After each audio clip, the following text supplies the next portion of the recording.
The Portfolio Composer, episode 188. You're listening to the Portfolio Composer podcast with your host and coach, Garrett Hope, where he teaches you what it takes to master the business end of writing music through mindset, marketing, and business skills.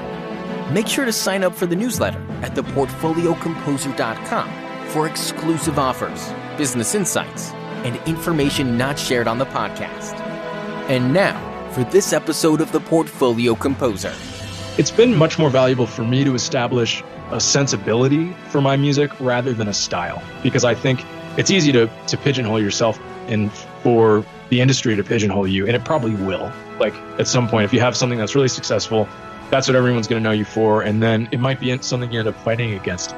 But I think about music kind of more as a design and more about a balance of music and sound design versus I compose this kind of music. This episode is brought to you by Dorico, the music notation software from Steinberg.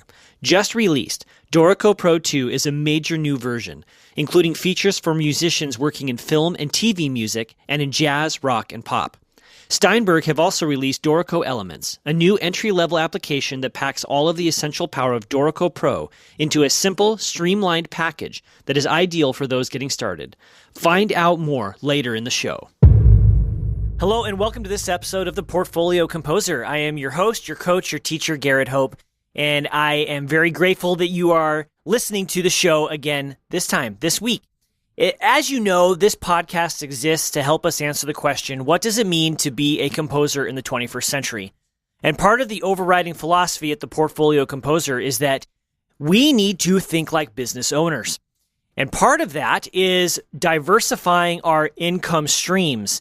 Stealing or borrowing a term from the investment world, the portfolio, where an investor will have his or her money into different investments that all generate revenue. We can build our careers by taking our skills and our talents and our passions as composers and musicians and build separate streams of income. And part of the reason we need to do that is because the idea of the traditional job is long gone. It has gone away with the generation before us. And I'm introducing these topics to you, and we're digging into it through the podcast, which is interviews with composers, performers, authors, and thought leaders who are building their own path too. And it's not like every episode is going to hit right on the mark for what the kind of music you want to write and the stuff you want to do, but there are nuggets you can get from everything. And if you can just hear one piece of advice and say, I can do that too, or that's how I can solve this problem, then I've succeeded in the podcast. I really do create all this content for you.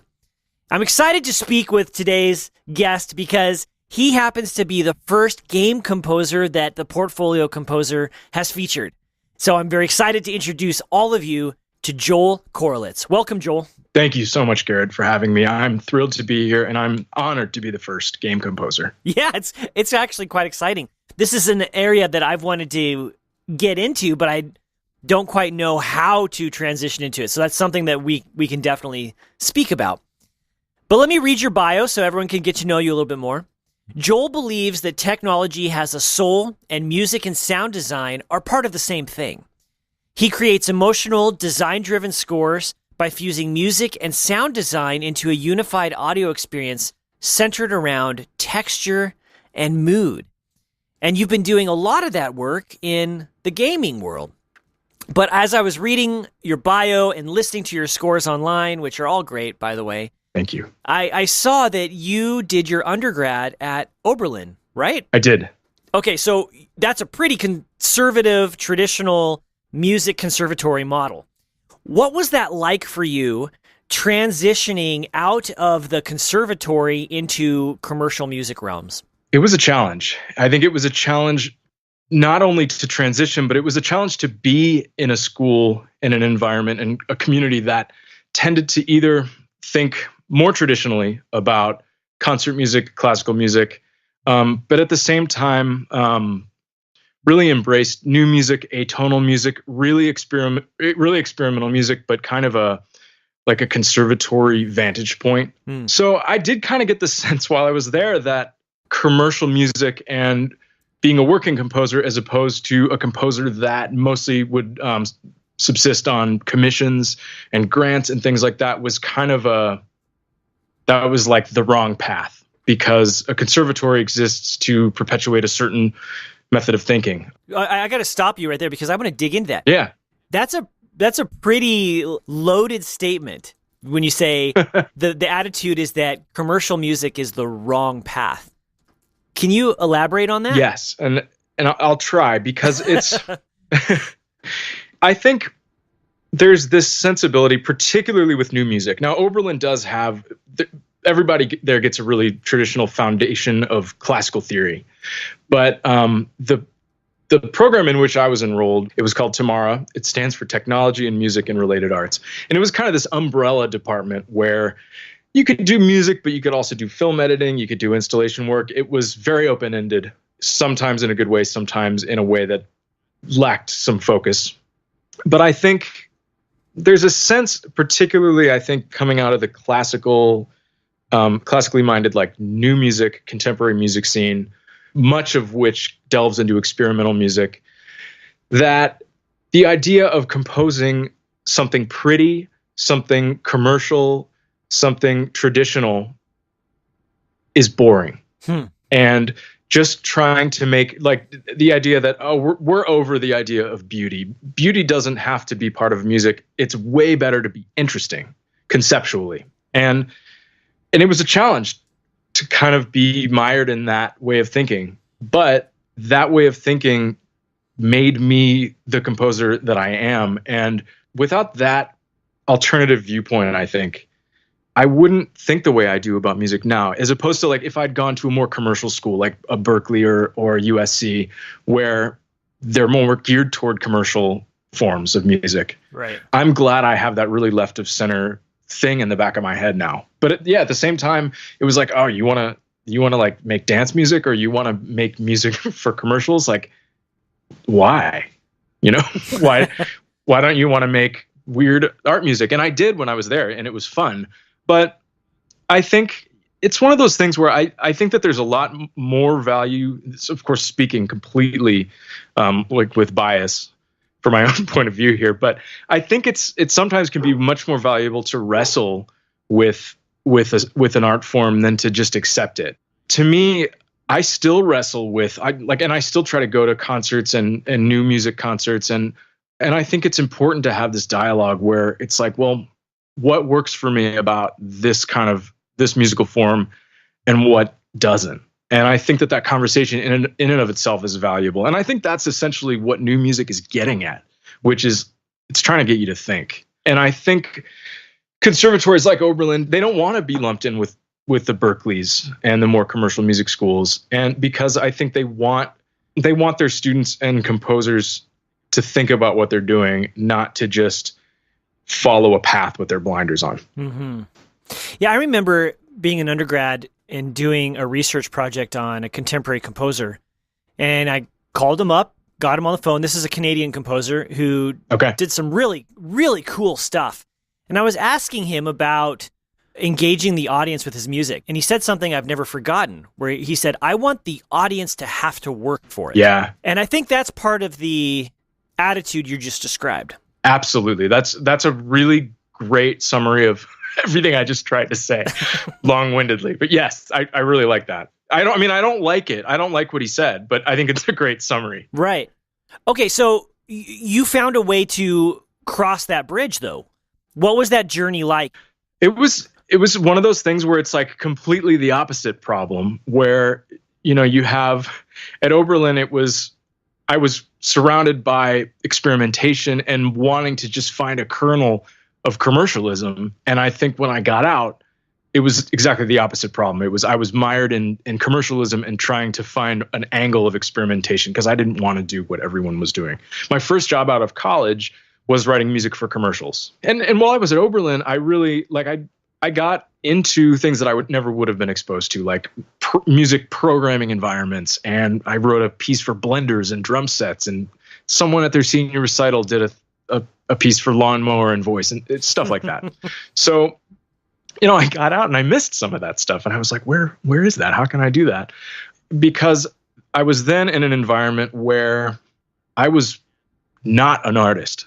And I think in a lot of ways, I think that was really valuable and humbling. And I think it was a really important part of my career. But, everybody wants to get out of school and be an artist and get hired for the privilege of being worked with and do what they want and have everybody think it's awesome. I mean, I think part of what we do is ego driven in the sense that, I mean, we want people to like our work. And I think it is, back to the quote from the composer you mentioned, I think it's a really empowering place to be, where you don't care anymore, kind of not that that's what he said, but where you want to have your audience work for it. Because I think when I got out, I wanted everybody to love my work. But I noticed that when I tried to do something really interesting for a commercial project, and these were like television broadcast commercials, my peers might really like what I did. They might be like, this is really interesting and it's really cool. But the clients would never pick that stuff. So it caused me to think differently again about my process and what my role was. And it was a struggle, and it was a really rewarding struggle, because I think it really brought me to what I do now, which is it showed me that my role is just as important as my role as a composer. My role is as a collaborator, and my role is to be of service to someone else. And even though I didn't want to do exclusively those things for the rest of my career, I think being in an environment where I had to sort of make the parts of me that wanted to be an artist wait a little while was good. Because I think, and I've been thinking about this a lot lately, we tend to think about things on a spectrum. It's like art versus craft, concept versus execution. And I've been thinking more and more lately that it's not a spectrum, because ideally it's like, people tend to frame the question as like, would you rather have a great concept and an okay execution, or the opposite, like a great execution and a so-so concept? But the real answer is you want a great execution and a great concept. But you can't work on those two things at the same time. You have to do one and then the other. So at the beginning of my career, more about, you're a hired hand. You write this now, and if you don't write that, you're not going to get picked, or your track is not going to get picked, and it's going to be harder to make a living. Right. One of the areas that I'm working a lot in as a composer to build my career is I'm writing for educational ensembles, and specifically high school bands.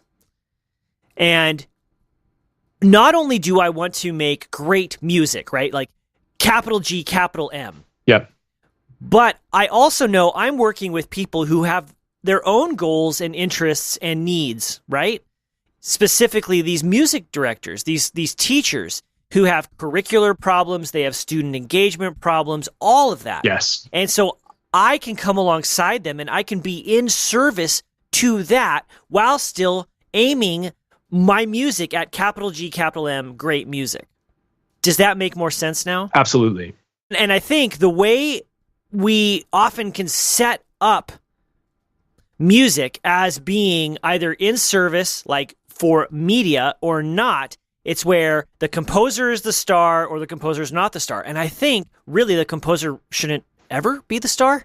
I tend to agree. Okay. It varies based on the project, but there are certain projects where you get to be the star a little more, and there are certain projects where you just have to sit down and help. Yeah. Yeah. But I think thinking about your kind of the way that you can help and your contribution to something kind of as something that sort of takes root throughout everyone involved with it, that's a cool way of thinking about it. And I hadn't thought about it quite that way before, even thinking about it down to the ensemble, and I mean, particularly from an educational angle. I think that's really cool. Sure. Well, I have friends who are being commissioned by some of the top ensembles in the U.S. too, symphonic ensembles. And those institutions also have specific things that they want to accomplish, right? And the composer has been chosen probably because they're helping that institution hit those goals.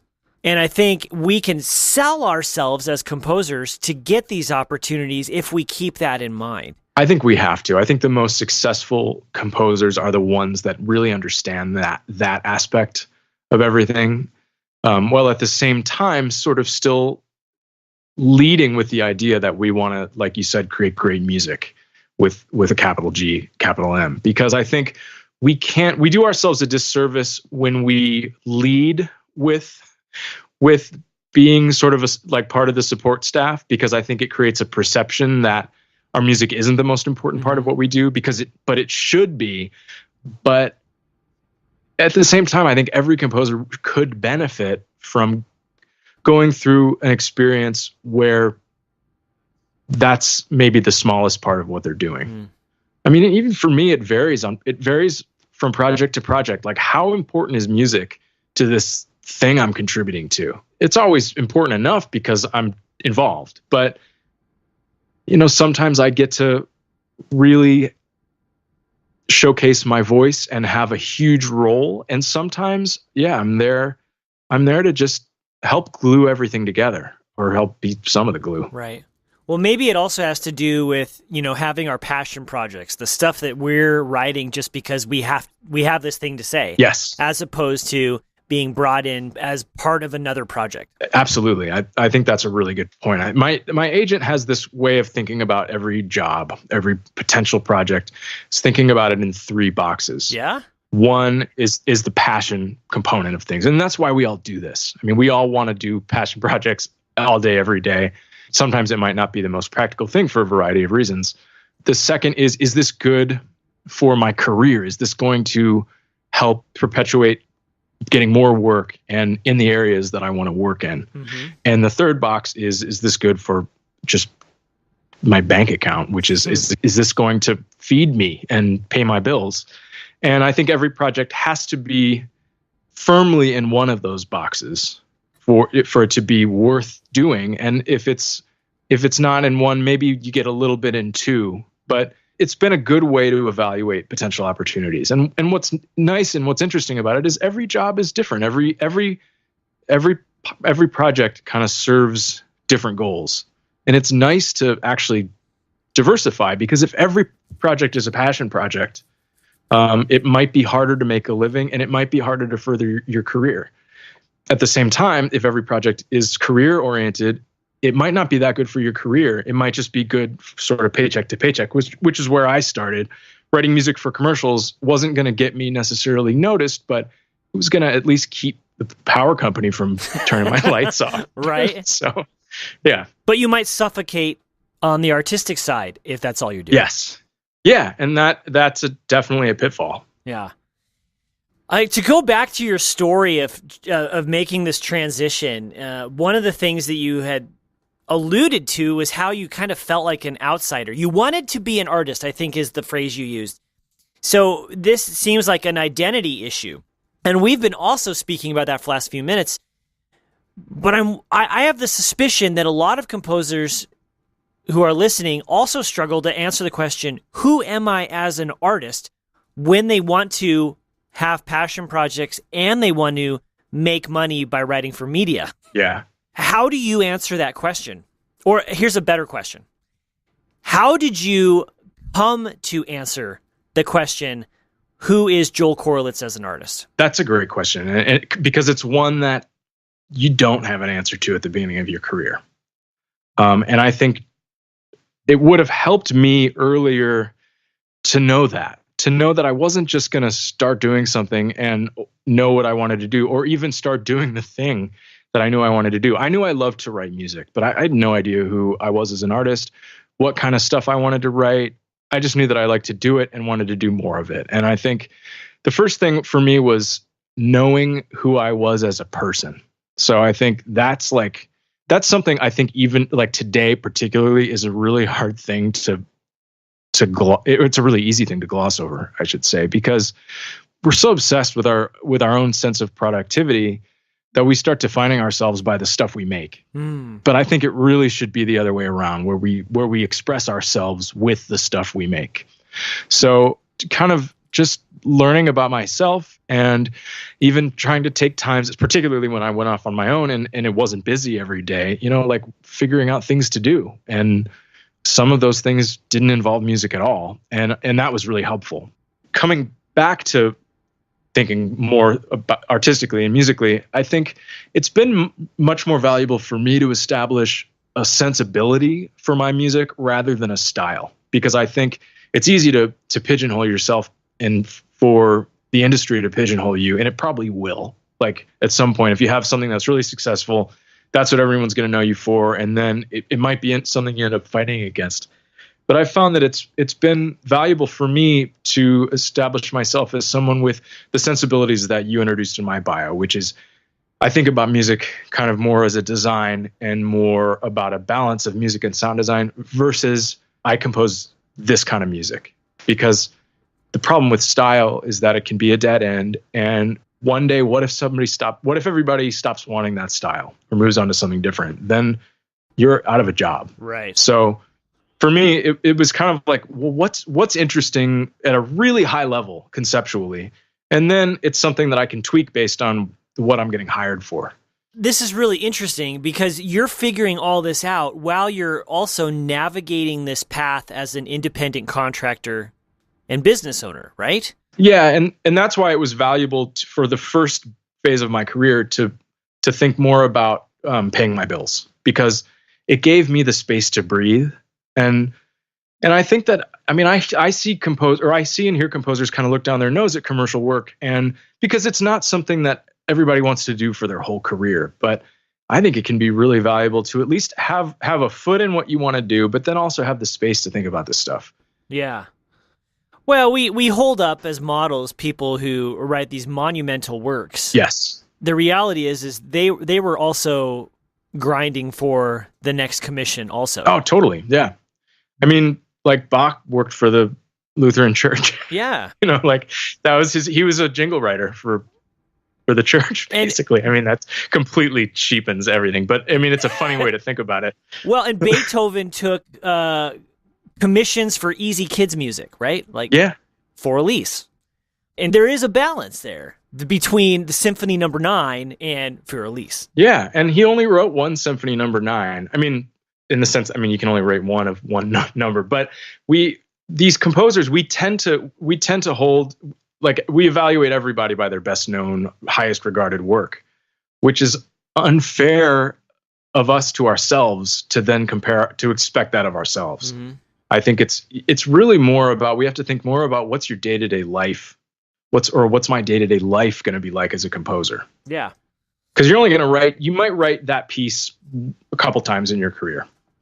You might write pieces that you think are better that nobody hears because something caught on better than something else. So I think realizing first that you're not in control of that. You're only really in control of like what your life is like moment to moment. And are you doing something that makes you happy now? Because then it's like, if you're thinking too much about like, what am I going to do later? And how do I get to that point where I can finally feel like I'm successful? Then I think it's going to be harder to get there. Yeah, I agree. But let's kind of take this momentum we have in our conversation and talk about the lessons you learned figuring out how to pay the bills doing this. Because you said early in your career, right out of conservatory, you were writing music so that you could pay off student loans and everything else. Yeah. Okay, so what were some of the business lessons you learned the hard way? What did you wish you knew when you started? It's a great question. I think I've touched on aspects of it, but I think the idea that like if somebody's gonna pay you to make something, that they have to get something that they need in return, or at least this is a really idealized way of thinking of it. But just the idea that I was there to make someone else's job easier. That was my primary role. And that in some ways, writing a piece of music that they liked was something that almost needed to be taken for granted. Like, you are hiring me.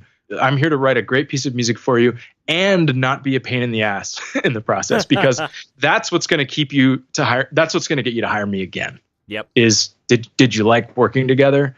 Because I think that's the main thing. It's like that whole idea. I mean, you see it kind of in movie scripts when somebody has to sell something and somebody says to them, well, you're not selling the thing, you're selling you. And I think that's a huge part of it. Oh, I agree 100%. I love how, go ahead. No, go ahead. I was just about to go off on a tangent, but Do it. I love tangents. Okay. Take us there. Okay. The other thing I think that's really hard now for anyone that does music, including myself, is that music's really an isolating career.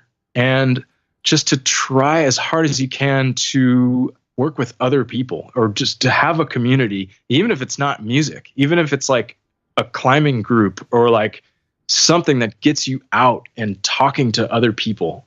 That's something I was lucky to have because I worked at a studio, but those things it's not as common anymore to have these like this experience that I had, which these music factories where everybody's sort of just sitting and composing. So yeah, that's just all I wanted to add. No, I love it. I think it is really important, not just to maintain your creativity, but your emotional and physical health and everything. Yeah, totally. Because if you don't have that, you don't have anything.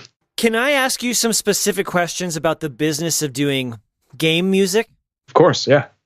Okay, so you just had this big game come out recently, Gorogoa, right? I think it's called. Yes, exactly. I wasn't totally sure how to pronounce that, but you said before we hit rolling that's the way it is. What are the best strategies to get to start building the relationships necessary to do film work? Is it to attend game jams? Do you have to go to school with these developers? How did you do it? The answer to both of those sub-questions is yes. I think it helps any way that you can become a part of a community. That's how you do it. I think it's one of those questions like, how do you get into such and such avenue of music? And it's always one of those questions at least when I wanted to get into games, I was super unsatisfied with the answer because it has no answer. Mm-hmm. You have to, because it's really about persistence, number one, and it's about just becoming part of the community and figuring out, first of all, finding something that you really love so that like you want to be part of it anyway, where it's not just like something that you want to do, but something that you're really emotionally invested in and committed to, and then working to connect on a really personal level with the people that are doing the kind of work that you want to do. So game jams can be great. I think school there's so many relationships that are forged by going to school with the people that are going to be the next innovators in whatever industry they're in. It's not realistic for everyone because, and it wasn't even realistic for me because my school wasn't commercially minded in that way. But the good news is that it's not the only way. For me, it was really about starting to branch out and think about other art forms and other avenues for my music. And I think where it started to transition, at least for me personally, and stop me if I'm going into some if this is more info than you want right now. But I think for me, it was about, as I was doing commercial work, realizing I really love working with motion graphics and animation. That to me, there was so much freedom in not having to represent reality, and really starting then to get interested in doing more sound design and more kind of musically applied sound design and kind of thinking about those things differently and finding like-minded people. So my first kind of transition away from doing commercial work was to find animators and motion design directors that just needed sound for whatever. And the first project that I did that really took off was a piece called Loom, which was like a 4 or 5 minute short film that was done by some designers in Berlin who I'd never met, that I randomly reached out to on the internet. And it's one of those times where it actually turned into something. And this piece ended up going to SIGGRAPH, which is like an art and technology conference that is usually held in LA, and it tends to be oriented toward animation and motion design. And it was one of the ways that it was like one of Pixar's really early forums for talking about that kind of stuff. And that piece ended up getting Best in Show at that conference. And that kind of started because that was visible to people outside of the commercial scene. And because game developers just naturally are inclined toward motion design because it's intrinsic to the process of making games, I started getting noticed a little bit more by the game scene. So that led to my first game job. So how do you recommend finding these people who are doing the work that you want to do? I think any way you can. I think in person is always good. Just going to conferences, going anywhere that kind of specializes in the kind of work that moves you, that you want to do. Like GDC is good, but it's huge. And there are lots of local, smaller kind of game meetups and things. Those are great places to start because you can really start connecting with people on a personal level and seeing people regularly. And I think that's a huge part of it. Because if you go to GDC once, it's not going to change your career. But if you find a local game development meetup group in your town, and there's got to be thousands of them, or one in a town that's close enough that maybe you can drive to, and you become a regular fixture there, then if you all go to GDC, then you'll know people at GDC and you can branch out. And I mean, there's other game conferences aside from that, but you can branch out and then you can start to kind of be part of things. And because I think it's not just about going to something once, it's about working your way in and really being part of the community. And it takes time. And I think that's the main thing. And I think, and also randomly reaching out to people on the internet sometimes works, and that's the other thing is you never know. Okay. So what is GDC? Oh, sorry. I should have defined it. It's Game Developers Conference, and it's a yearly conference that's held in San Francisco. And it's probably the biggest game developer. It's the biggest game event for mostly for developers. And it's like thousands and thousands of people. Everyone's there. So it's a great place to kind of get a sense of the whole industry because it's all kind of in the same place for these few days once a year. It's also really big. So it's like the kind of thing where if you go once, you'll be overwhelmed and it's going to be harder to meet people. But if you go every year, maybe after the third or fourth year, you'll start to have a community there. Yeah. Okay, so is the industry focused where a lot of the tech happens? I mean, I would imagine it would. Are a lot of these companies in Northern California? A lot of the game industry has the advantage of because it's so far-reaching, especially with so many indie games out there and so many great ones. It's decentralized to some extent. So there's no place that's necessarily like the best place to be a game composer or a game developer. That being said, yeah, the Northern California and the Pacific Northwest tend to be where some of the bigger game development studios are, but that's really just the big studios. There's probably no matter where you are, there's probably a really good indie developer within 50 miles of wherever you are. So that's a good place to start. I think indie games, and they have the advantage of being potentially like really creative, because I think these big AAA properties that are mostly handled by the big developers, they've already got momentum and they already know what they need and they probably already have a composer. Indie developers are popping up all the time, and it's a great way for composers to just start working with someone and become part of the community by working with them. Yeah. My one, personally, I mean, I want to do this, and I've actually gone to some of the local game developer meetups where I live. And these are people doing it because they're passionate about it and they hope to create a product that they can then bring to the market. Yeah. So we're talking micro budget or no budget. So I could start working with them, but they're not going to necessarily be able to pay me. And I think that's the issue, where it does kind of, those kinds of projects that you're talking about tend to be more in the passion project box. So if it's the kind of thing that you absolutely love and that you feel like you do anyway, if you can work out some kind of percentage deal where even if they can't pay you right away, if you think it's the kind of game that's going to resonate with a lot of people and you can get a percentage of it even if you're not getting paid up front, I think that's a really good way to start, because there's a lot of indie games that no one ever hears about and are created just for the love of doing it, but there are some every year that take off and completely blow up. So, and there's always the chance that you could be part of one of those.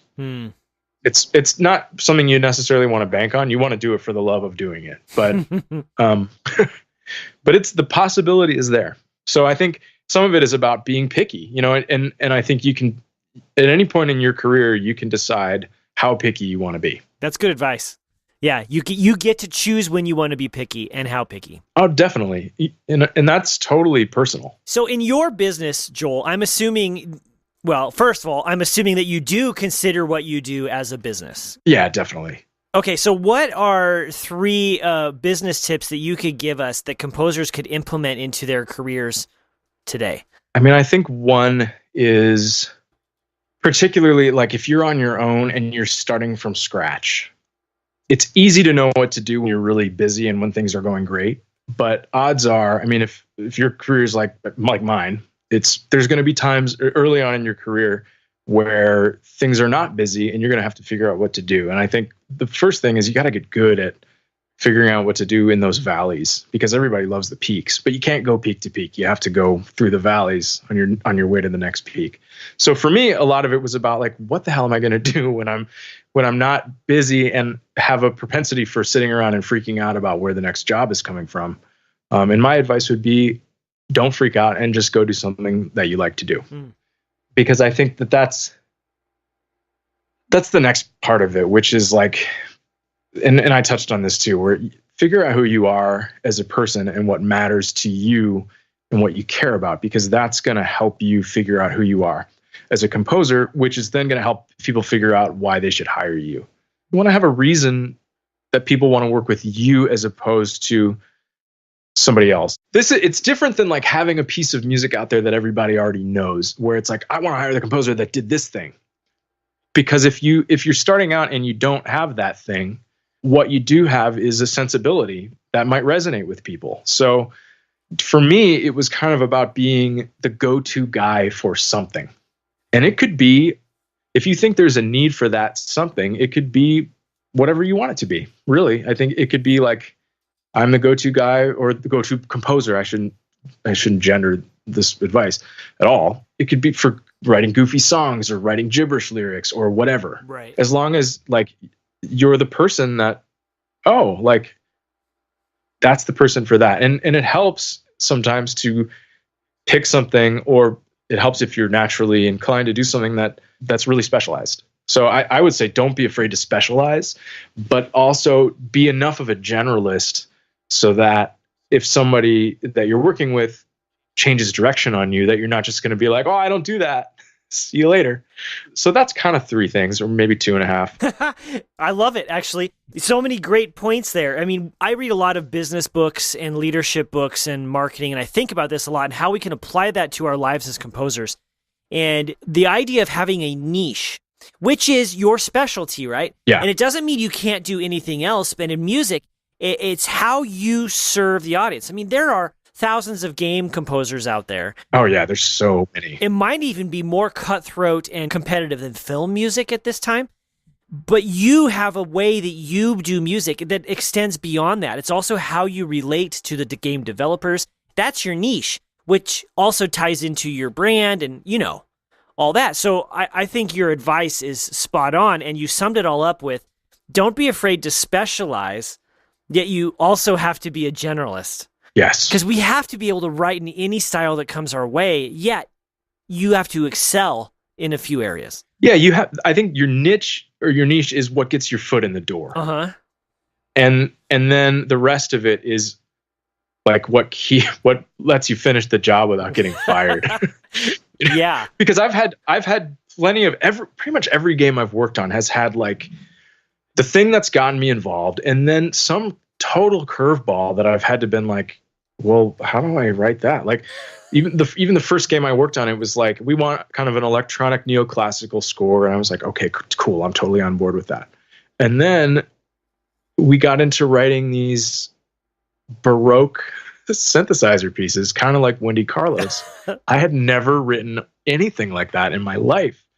And I was grateful to having been a generalist for the first part of my career, because I might not have written that kind of music before, but I knew how to listen to music and extract what I needed from it. So I think that would be another really substantial piece of advice, is like, you're only going to be as good of a composer as you are as a listener.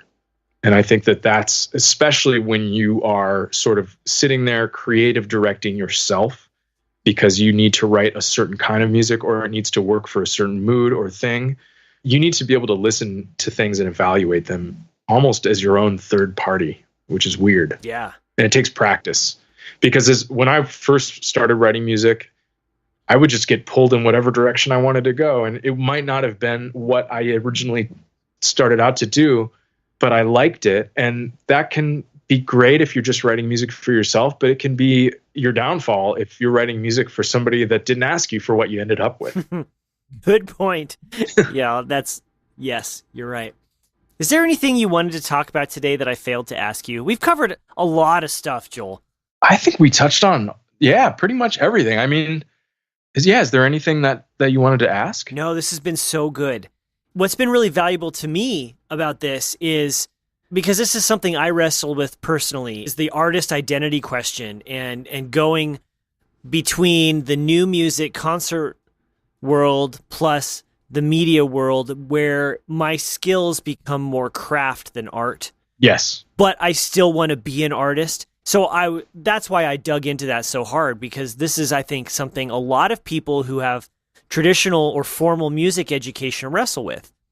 And there's a lot of media composers who just are very talented and they don't go to school for it and they have huge careers. And that's not a question in their minds, because they didn't get kind of inoculated into that culture. Yeah. So it's been a great conversation for me.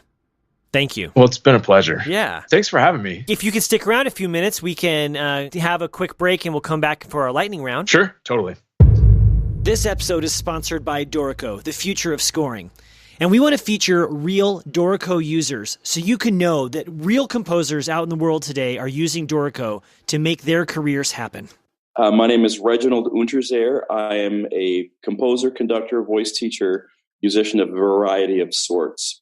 It does absolutely everything I need. Plus, every time a new feature is released, it does it with depth and clarity that I have never seen in any programs to date.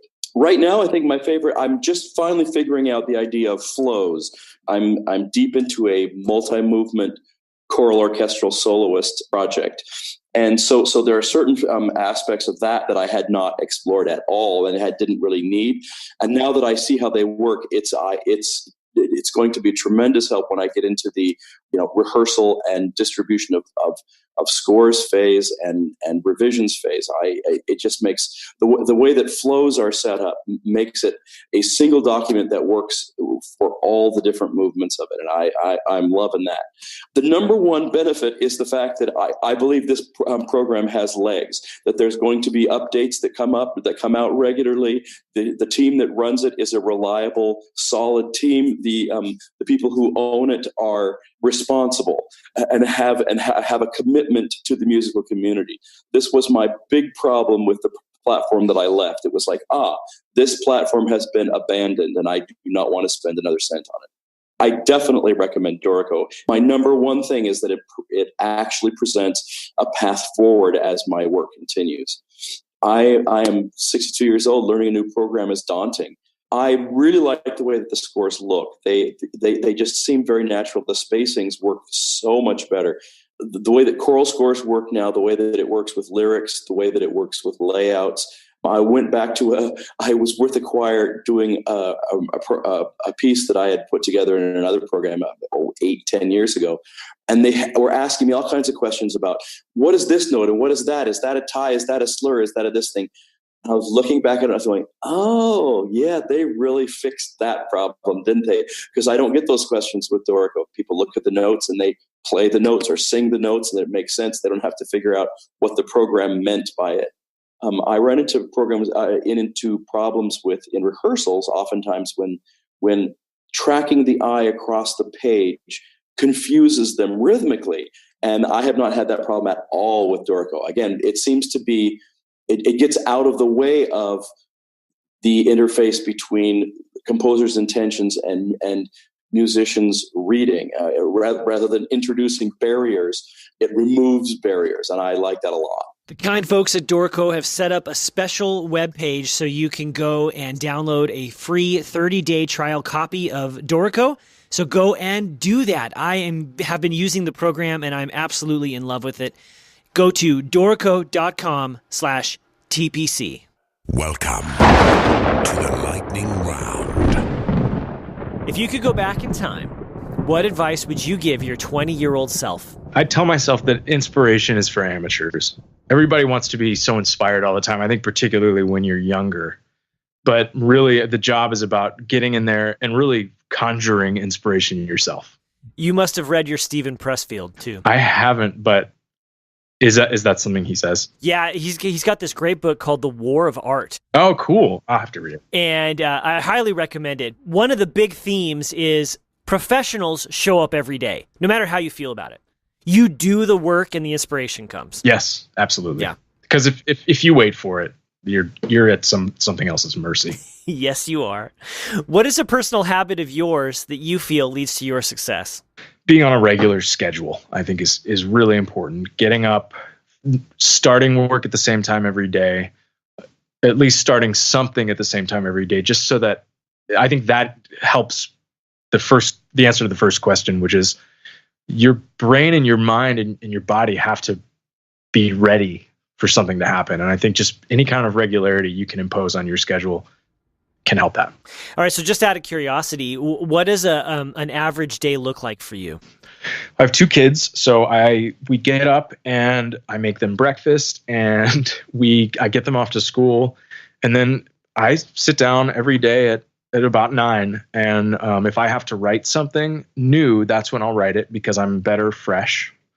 And then in the afternoon, if I have revisions, that's when I'll do them. And then I save any kind of like admin stuff, emails and stuff like that. I try to save that for later in the day. So that's a typical flow. It's not always exactly like that. And so your high level thinking, when your mind is at its peak, you do at the beginning of the day, and then you take care of the business and admin at the end. And that's kind of how I structure my day also. Yeah. Yeah. And not because the other stuff not because the admin and the business stuff is less important, but it's more objective. Yep. And I think it's better to handle the subjective stuff earlier when I'm less fuzzy with the other stuff and just with the day. Because as the day drags on, things can, it's not as fresh as your first look. And I find that component of me that's able to react to my own work is better first thing in the morning. And that's just for me. For some people, it's better in the middle of the night. Yep. When they're tired. So it's all about knowing you and knowing what kind of schedule works for you. What instrument do you play? I play piano. And I play piano I'm a really mediocre piano player, but I'm a better listener than I am a player. So I can get everything in my head down. But yeah, piano's my main instrument. So what is an instrument you've always wanted to learn to play, and why? There's something that's so beautiful and arresting about the harp. I would love to learn how to play the harp. Yeah, it's complex. I kind of get intimidated by the harp in the same way I get intimidated by the organ. Yes. Yeah, there's all those pedals. Like, what do all those pedals do? And yeah, and it's not just as simple as just plucking the strings as one might think. It's super complex. So maybe one day. Right. I need to set this next question up a little bit because it often is the most difficult for people to answer. Yeah. Brian Wilson of the Beach Boys tells a story about driving around L.A. in 1963 when Phil Spector's Be My Baby, performed by the Ronettes, comes on the radio. And he almost crashes his car. He has to pull over to the side of the road, turn the engine off because his mind is literally exploding by what he's hearing. And that song absolutely changed the direction of his career, what he did with the Beach Boys, and why he wanted to imitate Phil Spector. And as a composer, I'm a lover of sound, and there are a few pieces that had those kind of breath-stealing, time-stopping moments. So that's what I'm going for.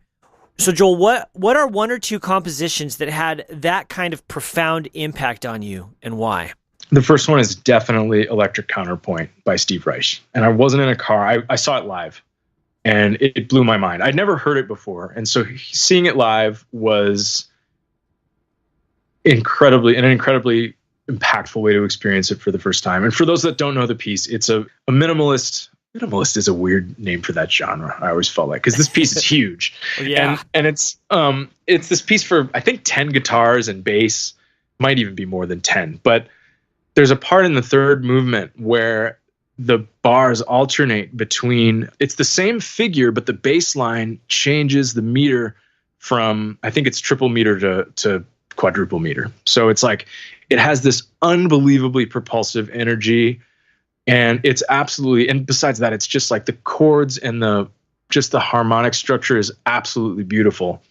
And it also has no melody, really, like it has no strict melody. So all these things, it was like this is the kind of music that I've been looking for. This is the kind of music that I've been trying to do. So that blew my mind when I first heard it. And it's still, I feel like in a lot of my work, I'm still kind of trying to conjure that. And then there's this great album that I heard kind of as I was starting to decide that I wanted to be a composer, by an artist called the Black Dog that is on Warp Records. So this was like the golden era of 90s kind of experimental electronica that came out of the UK. And it's this album called Spanners, and it's unbelievable. It was the first time I'd heard electronic music that was doing something other than dance music, or that, like, it was so incredibly complex that it reminded me of the most like amazing pyrotechnic, like fusion bands and artists. But yet it was this genre that also was alien. And so that was, for me, those were two really kind of different, very transformative listening experiences. Oh, wow. Yeah, I have to put, I know Electric Counterpoint, but I need to listen to Spanners. I'll send it to you, or I'll send you a link, because it's great. I mean, I think it stands up now. There are parts of it that sound kind of a little dated, but I think that was kind of the risk of making electronic music in the 90s, but it's compositionally, it's still amazing. Oh, excellent. Do you have a piece by a minority or female composer that you think we should all listen to and know? There's an album so this is the same era, an album by Mira Calix, who was on Warp Records. It's from I think it's from the early 2000s. It's called Skim Skidda. And for me, like, it was a really interesting album that was at the crux of what I kind of saw as contemporary classical music, like electronic music, and this Warp Records, like, I think they called it IDM in the 90s, intelligent dance music, which is it's like I've never liked that name for a genre because it says so much about what it isn't. But this album is like, it's this kind of blend of like sampled material, and it has elements of it that harken to like some of what gave Warp Records their sound, but at the same time, it's atmospheric, it's disjointed. It's much more, I would say, like a contemporary classical album than it is a popular album. And to me, it was the first time I'd heard anything like that and realized that there was even an intersection of those two things. And I mean, I think in our industry, or in the kind of music that I tend to be drawn to, women were the innovators. Artists like Pauline Oliveros, Suzanne Ciani. I mean, they created this way of thinking about music. So I think Mira Calix is an artist that, to me, like, I still think about some of the textures on that album. They were influential in my work for Tumbleseed, where I went around and sampled rocks and sticks and made it into music. And I did it because I read that she did it. That's great. I think books are some of our most untapped resources available to us. So is there a book that you could recommend that we should read? Big Magic. I just read Big Magic by Elizabeth Gilbert. And have you read it? No, but I've listened to her TED Talk, and I'm familiar with. I've listened to other interviews of hers too. Yeah. So she probably touched on the themes, but I think it's just a good way of thinking about anyone that does something creative in any capacity in their life. It's a really holistic, healthy way of looking at that and being fair and kind to ourselves about the kinds of expectations we place on the output of our own creativity. And I think more than anything, it's empowering to think about the idea that we get to define like what we think of as successful.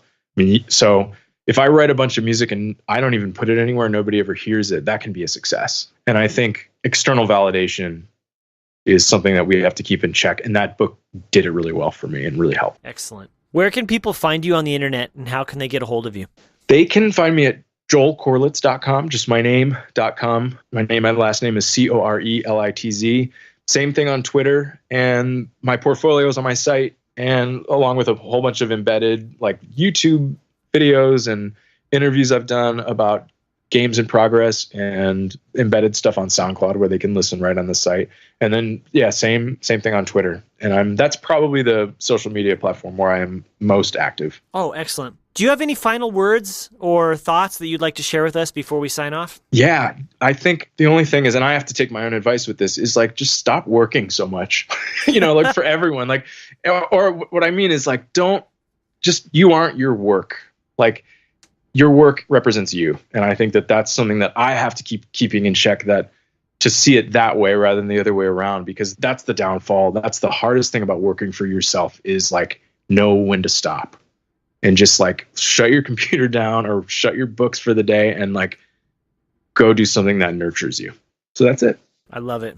Joel, this has been a great conversation. Thank you so much for your time. It was my pleasure. Thank you so much for having me. This episode is brought to you by Dorico, the music notation software from Steinberg. The brand new Dorico Pro 2 introduces best-in-class support for composing to picture. Using the same powerful new video engine found in Cubase and Nuendo, attach a video to your project. Play it back via the dedicated video window and see thumbnails in play mode.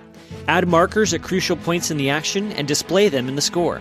Use the new tempo automation controls in play mode to line markers up with beats, or find a tempo for the whole cue.